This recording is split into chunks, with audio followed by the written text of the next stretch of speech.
not at all where I wanted to be. Now I have to be more careful than ever. The problem is when you report things, when it's continued provocations like the noise harassment, right? And I have plenty of evidence of that. But when you report it enough, they start getting angry that you're reporting it, right? And you start to look like the problem, even though you have evidence. But then if you don't report it, if you stop reporting things, then, when you start talking about things that have happened, then they'll say, well, if it was that bad, why didn't you report it, right? So you're going to be damned either way if you're a target. Because I have reported these things like the noise harassment, I'm getting a bad reputation. And this is somewhere I did not want it to lead, and I was afraid it would. Now I've got a group of guys bro bonding against me. Really bad shit. So I try not to leave the apartment often anymore. Sometimes I have to go out, and sometimes I have to interact with people, though I don't usually like doing that. Today I had to interact with someone, not over something bad, not, it wasn't over something negative. It wasn't over a bad issue, or a problem. But I never like it because something always goes wrong. So I was standing by the door, and I heard the elevator door open, and someone got out, and then I heard two people talking and laughing. It was a woman laughing really loud. A guy said something, and I recognized the voice. He's one of the perpetrators. He's been here for years. He knows what's going on because years ago I had handed out a flyer to a lot of the people who work here regarding gang stalking. He was one of the people I gave the flyer to. All right, they're not all here anymore, but he still is. So he knows damn well what's going on. There was a woman with him, and he said something, and there was a third man with them. Okay, and that was the man that I was going to be dealing with today. So he said something to the new guy, and the woman laughed loud, and I don't remember exactly what she said, but they were very loud. They made a point to make sure I would hear it.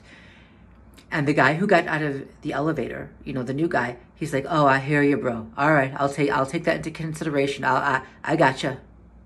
And then when we met, he was very hesitant around me. They were saying something about me. They were cautioning him against me, as if I'm the problem, because I report the shit that's being done to me and my mom. I'm the problem. Now, if it was someone who didn't know what was going on and he's just being lied to, which this new guy, he didn't know what was going on, so I'm not going to blame him. I do get angry because every single time these new guys come in, they go right along with it. Okay, they just start bro bonding right along with the other guys, right? And the guy who's provoking this now, he's not one of the organizers, I don't think. He's just a lackey, but he's really the number one lapdog, I think, because, and I'd spoken about him a while ago, where I don't know how many months ago, and then recently too, but a few months ago I said, this particular guy, he's got the dark hair, he's got, I'm not going to describe him too much, but I don't think he's a bad person because he doesn't look intentionally malicious. That's what I said. I think it was a few months ago. I might have been wrong. I don't know. But now he's really acting like I'm the problem. And he's acting like he believes that, even though he knows what's going on. This is a man who regularly engages in directed conversations. All right? He will have conversations repeating things that I said in the apartment, repeating things that I did, repeating something I said online, or something that's going on in my life. He will make sure that it is 100% relevant and not something so random that it could apply to anyone. All right? Once in a while, coincidences happen. But when it happens this often, it's not a coincidence. He'll do it in front of people. Like, he'll do it if we're in an elevator. I can't call him on it because it sounds crazy, and the last thing I need is to be, accused of mental illness. Then no one will believe me ever again, right? But then if there's nothing wrong, I can't, or at least if it doesn't seem like there's anything wrong, I can't show anger either, because it doesn't seem like he's doing anything wrong. Nobody knows that what he just said is he's repeating something I said in the apartment, right? The people in the elevator don't know that. So if I show anger, it looks like I got angry over nothing. So I have to keep a straight face as they're doing this. And what they want is for me to show anger in front of people so that they can say, see, we told you what this person was like. We told you. But what I'm wondering is that if he's convinced himself of this sick shit, even though he knows what he's doing, he knows that he's going around, he knows they're telling him to interact with me in a specific way. And at this point, because I handed him that flyer all those years ago, he knows he's not working for the good guys. So he knows what they're doing to me and my mom. He knows that they want us to believe there are cameras in here, that they can hear us in the apartment, that they can see us in the apartment. He knows that. It's sick. It's fucking perverse. And attempting to prove that by having a directed conversation, by repeating what I said in the apartment and doing it in front of people, is an attempt to get me to show anger in public that to everyone else seems unwarranted.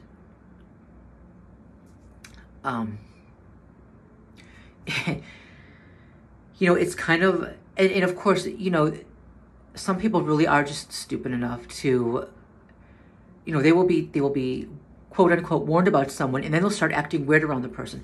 And you have all these random people whispering when the person walks by and holding up a camera to record him or her and doing all these things that will provoke someone. These things are going to piss someone off, especially if no one tells them why it's happening. And then when the target gets angry, these idiots, they take that as proof that there was something wrong with him all along, or her, and that what they were warned about was true. So it's a self-fulfilled expectation. It's a self-fulfilled expectation. But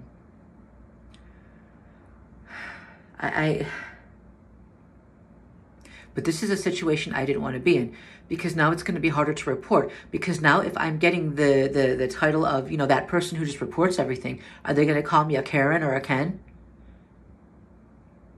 It's so fucking easy to do that now.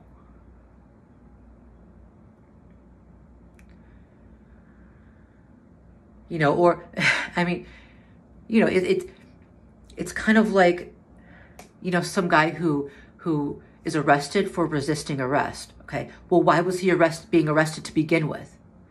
Right? What they're doing is they will, you know, I think someone will tell these people, hey, this person, this man, this woman is crazy, or a potential threat, or whatever stereotype they use. It could be anything, right? And anything ugly. Go, you know, and then they'll say, you know, go follow him. Go make sure he knows he's being followed so that he knows not to get into trouble, right? Or something. I'm guessing here. I'm assuming, right? So the people do these things, okay? They make sure they provoke the target and let the target know that he or she is being followed. They won't tell him why. They repeat things that they're told to repeat to the target. Whether or not they know they're repeating things that the target said or did in private, I don't know for all of them. For some of them, they sure do know, but not all of them, maybe. You know, then the target does start to show anger and paranoia, and why are you following me, and this and that. And they say, oh, please, no one's bothering you, no one's following you. And they take the target's anger as proof that he was bad all along, or she, and therefore what they're doing is warranted, following him, recording him, and so on. So the supposed remedy for the problem, aka the target, is to act in these ways that are going to get out of the target the very response that is used to justify doing that to the target to begin with, to get the response. You see, it's very circular. But yeah, you know, and there are people, they just want to bond with others at the expense of other people, right? You know, there are some people who cannot have a relationship with a group and bond with a group unless that they're doing that against a common enemy.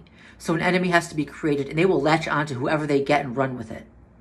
Okay? Like the guy today, even though I heard him being, you know, I heard them warning him about me, and he was very cautious with me. He very careful. He's going to take their word for it. He's going to bond with them because they were bonding with him. It's going to be a little group thing now. Well, I didn't react. I kept a straight face. I wasn't overly nice. I didn't show anger. I wasn't rude. I was very, I kept a very flat demeanor. But I wonder, you know, when he left, you know, and if they start bonding with him and, yeah, what did we tell you, bro? What did we tell you? I wonder if he just goes on and says, yup, I know, bro. I know. Oh, I know. As if something happened when it didn't, you know, just to bond with them. Because some people will do that. They will fucking... this is not what I wanted. Because now it's even harder to report what's actually happening. And it's meant to be. That's the point. If I report it, oh, here we go again. Look, this person's reporting again. Shove a camera in my face and flash my picture. Oh, look, he's reporting again. She's reporting again, right? As if they're not doing something worthy of being reported. As if I should just shut up and take it. I've got to wonder how many of them are cognizant of that. And how many are just too stupid to understand what they're doing, right? Or to even understand what a self-fulfilled expectation is. I'm tired. And now I'm the one being used for group bonding against a common and created enemy. Just great.